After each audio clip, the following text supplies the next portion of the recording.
27 pale mlango wa 5 Daudi anasema kwamba yeye ataongea na maadui yake katika in the court, ataongea na maadui wake. Kwa hivyo ni vizuri sana tunapoongea na, unajua sisi lazima tupigane na maadui wetu, ni kuongelesha na matii sauti ya Bwana na kufanya the right thing. Si lazima kila wakati vita. Kwa hivyo Daudi mtumishi wa Mungu alimsaidia akasema yeye ataongea na maadui. Sasa hapa tumeshaongea na maadui wetu na kila kitu kiko shwari. Haleluya. Maadui wetu tunaonyesha kila kitu kiko shwari na Mungu anaenda kutusaidia ili kutuongoza. Wakati wa sifa na mkaribisha, wakati wa sifa naenda kumsifu Mungu katika amen. Haleluya. Amen. Haleluya. Shangilia Bwana maana yeye anatenda mambo mengi.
twende.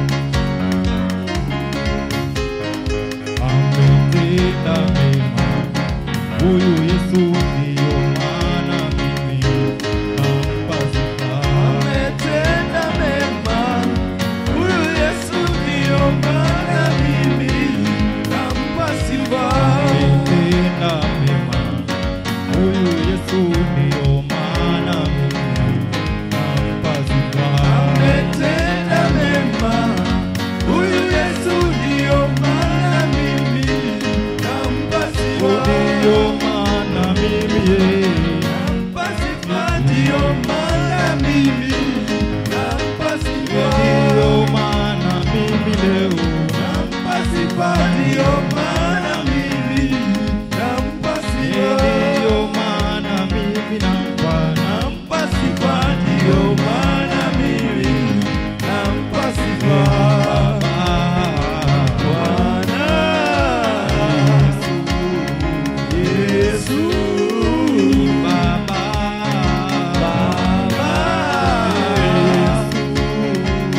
Yesu, Yahweh, Yahweh, Baba, Baba, Mfalme, Mfalme, Bwana, Bwana, Yahweh, Yahweh, Baba, Baba, Yesu, Yesu, Mfalme, Mfalme, Baba, Baba, Yahweh, Yahweh, Yesu, Yesu, Mfalme, Mfalme, ndiyo maana mimi leo nampa sifa, ndiyo maana mimi nampa sifa. ndiyo maana mimi leo nampa sifa, ndiyo maana mimi nampa sifa. Amen. Pigia watumishi wa Mungu makofi. Waimbaji walifanya kazi nzuri. Unapoenda kukaa, unapokaribisha mtumishi wa Mungu ambaye atakuja kuongoza katika njia za Bwana asubuhi ya leo.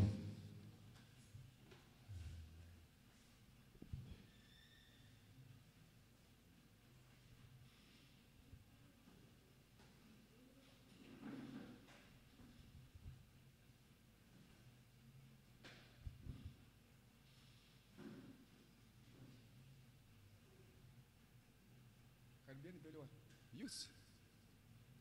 Karibu, sogeni karibu mkutano wenu, karibuni. Sogeni karibu. Kupendwa Yesu. Haleluya.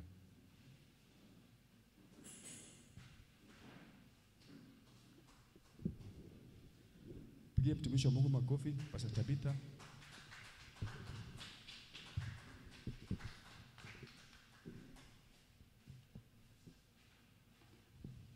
Wacha tuamini na tuombe ni kwa ajili ya neno. Baba, katika jina la Yesu Kristo mtakatifu wa Israeli, wewe uliyeumba majira na nyakati, nasema ni asante kwa sana wakati kama huu ambao chini ya mbingu na chini ya jua ulijua kwamba Jehova tutakusanyika mahali hapa, maana hii ni siku ambayo uliifanya ya kwamba ikawe siku ya kutolea ibada, mfalme wa amani. Nami kama chombo chako nimesimama mbele ya watu wako Mungu wa Israeli, ni kwa ajili ya kuwapatia. Nami nasema ni asante, maana mfalme ulikusudia kwamba watu hawa wakaweze kulishwa neno lako Mungu wa Israeli, kama vile neno lako linavyosema kwamba watu ama binadamu hataishi tu kwa chakula ya kawaida ama mkate, bali ni kwa neno lako, mfalme wa amani. Maana hata ya ulimwengu yote yatapita, lakini neno lako litasimama. Falme wa falme, nitumie kama chombo kwa utukufu wa jina lako. Ninapo Baba Jehova, fungua hata masikio ya watu hawa ya ndani, wakapate kusikia tu kutoka kwako, ila